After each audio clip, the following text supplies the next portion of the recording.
Hello students. Bharat के भूगोल में अपन कल फसलों की बात कर रहे थे। अपन ने फसलों में गेहूं और चावल को कंप्लीट कर लिया था। आज अपन बात करेंगे कपास की। इसे स्थानीय भाषा में बढ़िया कहा जाता है। इसकी प्रमुख किस्म नरमा है। यह भारत भूमि का ही मूल पौधा है। इसमें ऋग्वेद में इस पौधे की जानकारी मिलती है। इसके लिए तापमान 25 डिग्री से 28 डिग्री सेल्सियस और वर्षा 100 सेंटीमीटर की आवश्यकता होती है। पकते समय तेज धूप 90 दिन तक की आवश्यकता होती है। पाला नुकसानदायक होता है इसके लिए। कपास में 3 प्रकार है। एक है लंबे रेशे वाली कपास, दूसरी है मध्य रेशे वाली कपास और तीसरी है छोटे रेशे वाली कपास। लंबे रेशे वाली को अमेरिकन कपास भी कहते हैं। यह 50% होती है। यह पंजाब, हरियाणा, राजस्थान और यूपी में होती है। मध्य रेशे वाली 40% है। गुजरात, महाराष्ट्र, कर्नाटक और तमिलनाडु में होती है।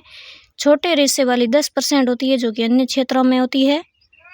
कपास उत्पादन में गुजरात प्रथम स्थान पर और महाराष्ट्र दूसरे स्थान पर है।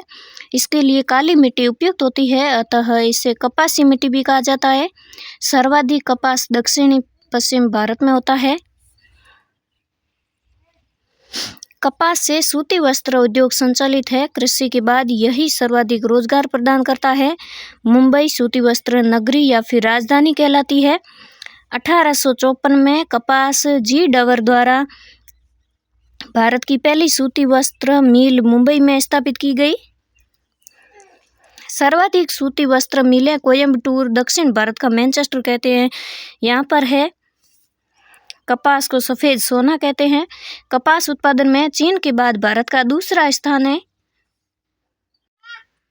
अब आगे अपन बात करते हैं गन्ना की। यह उष्णकटिबंधीय खरीफ की फसल है। इसके लिए तापमान 25 से 30 डिग्री सेल्सियस चाहिए। वर्षा 150 सेंटीमीटर प्लस चाहिए। गन्ना सर्वाधिक सिंचित फसल है। मिट्टी जलोढ़ सर्वाधिक उपयुक्त होती है। काली मिट्टी। ब्राजील के बाद गन्ना उत्पादन में भारत का दूसरा स्थान है। इसके उत्पादक राज्य उत्तर प्रदेश, महाराष्ट्र, कर्नाटक, तेलंगाना, तमिलनाडु और राजस्थान है। गन्ने की किस्मों में सरबवती, श्रीमुखी, इक्ष्वाकु आदि है। चीनी उत्पादन में महाराष्ट्र प्रथम स्थान पर है, क्योंकि वहाँ समकारी जलवायु पाई जाती है। गन्ने का उपयोग गुड़ व अल्कोहल और चीनी बनाने में होता है। आपको आज का सेशन कैसा लगा मुझे कमेंट करके ज़रूर बताएं, ताकि मैं और भी हौसले के साथ आपकी आगे क्लास से ला सकूं।